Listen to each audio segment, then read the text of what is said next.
அத்தனை செல்வமும் உன்னிடத்தில் நான் பிச்சைக்கு செல்வது எவ்விடத்தில் வெறும் பாத்திரம் உள்ளது என்னிடத்தில் அதன் சூத்திரமோ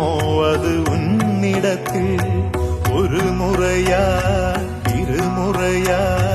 பலமுறை பல பிறப்பெடுக்க வைத்தாய் புதுவினையா பழவினையா கணம் கணம் தினம் என்னை துடிக்க வைத்தாய் பொருளுக்கு அலைந்திடும் பொருளற்ற வாழ்க்கையும் துரத்துதே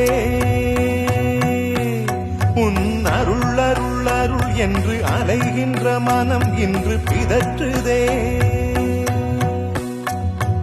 அருள் விழியால் நோக்குவாய் மலர்பதத்தால் தாங்குவாய் உன் திருக்கரம் என்னை அரவணைத்து